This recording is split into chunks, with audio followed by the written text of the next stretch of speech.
16 নম্বরে আমরা পুরুষেরাই ভোট দিই।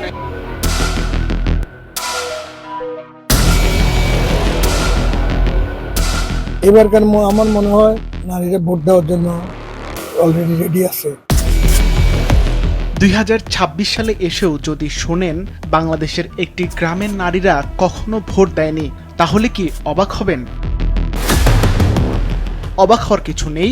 1-2 বছর নয়, দীর্ঘ 56 বছর ধরে বাংলাদেশের চাঁদপুর 4 ফরিদগঞ্জ নির্বাচনী আসনের 16 নং রূপসা দক্ষিণ ইউনিয়নের নারীরা ভোট দেন না।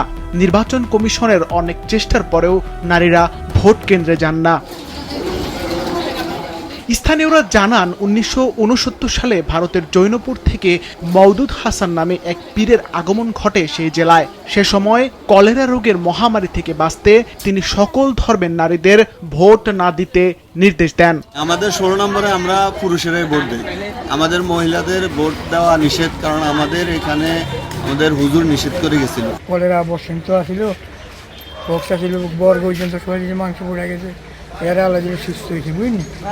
এরা হচ্ছে না মহিলারা ভোট দেয়। দীর্ঘদিনের কাউন্সেলিং ও সচেতনতামূলক প্রচেষ্টার পর এবার কিছু নারী ভোটাধিকার প্রয়োগ করতে আগ্রহ দেখিয়েছেন। তাদের মধ্যে কয়েকজন ভোট কেন্দ্রে যাওয়ার প্রস্তুতির কথাও জানালেন। এবার নারীরা ভোট দেয় নাই, এবার ভোট দিন আগে দেয় না। আগে জনপুরে হুজুরের অর্ডার আসছিল, এলাই দেই না। এখন জন তার দিয়ে আইছে, এবার ভোট দিই আমি ইনশাল্লাহ।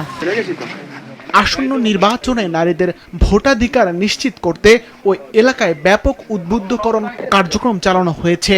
এই উদ্যোগের ফলে এবার অধিকাংশ নারী ভোট প্রয়োগ করবেন বলে প্রত্যাশা এই প্রার্থীর। এমন প্রত্যাশার কথাও জানালেন স্থানীয় রিটার্নিং কর্মকর্তা। এবারকার আমার মনে হয় অন্তত 80% নারীরা ভোট দেওয়ার জন্য অলরেডি রেডি আছে। আমরা উঠান বৈঠক করি, প্রত্যেক ওয়ার্ডে ওয়ার্ডে উঠান বৈঠক করি, তাদেরকে অন্তত তাদের অধিকার সম্বন্ধে আমরা অবহিত করেছি। ইতিমধ্যে 2বার যেহেতু এসেছি, অনেকটা পজিটিভ মনে হয়েছে। আমার কাছে ভালো লাগার বিষয় নারীরা জেগে উঠেছে তাদের অধিকার সম্পর্কে। আশাবাদী যে আগামী 12 ফেব্রুয়ারি তারা চমৎকার করে তাদের ভোট প্রদান করবে। এই ইউনিয়নে বর্তমানে মোট ভোটার 21,695 জন। এর মধ্যে নারী ভোটার 10,299 জন। সিফাত রহমান, মাছরাঙ্গা, নিউজ ডেস্ক।